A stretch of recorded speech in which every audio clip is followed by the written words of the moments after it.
અને 1000 વખત કીધું કે તું ભણવામાં ધ્યાન આપ, રખડવામાં ધ્યાન ના આપીશ, ભણ ભણ ભણ, પણ તને સમજણ ચમ નહીં પડતી. આજ તારા ટ્યુશનમાં ફોન આવ્યો, કાલ પછી સ્કૂલમાં ફોન આવશે, એટલે મારે તો હાંભર જ કરવાનું બતાયનું. આને બચારીને તમે વટવટ કરો હશે, નીચે સુધી અવાજ આવે છે. આ તે વટે જ ને. કેમ વટે ને? એટલે આજ અહીંયા ટ્યુશન વાળા સાહેબે પરીક્ષા લીધી છે, તે પરીક્ષામાં દાદર મારી નાઈ તારી છોડી. શું દાદર મારી નાઈ છે? સાહેબે સવાલ કર્યા હતા, તમારા બાપાનું નામ શું હતું? કે ગોગા બાપા. તમારા માતાનું નામ શું હતું? કે મેલડી માતા. તમારા દાદાનું નામ શું હતું? કે હનુમાન દાદા. આ તે સાચું તો લખ્યું છે.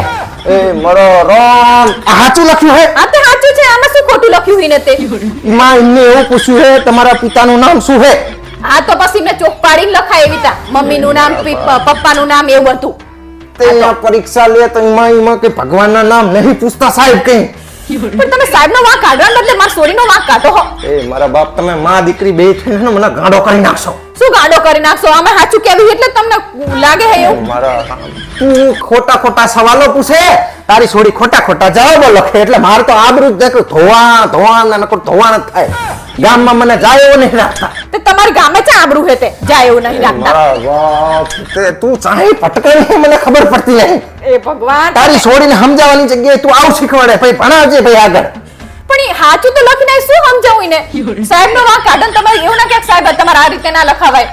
તમે એમને નહીં કે સાહેબને કહેવા જવાનું છે કે આ છોડીને કહેવાનું છે? મારી સોડી સાચી છે, મારી સોડીને નહીં કહેવાનું. હજી ઉપરાણું નહીં.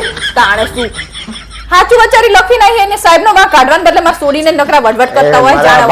મારા બાપ, તું બંધ થઈ જા, તું જે કરતી ની કરી ખા. હું છોડીને સમજાવું, તું સુધારવા નહીં દે છોડીને.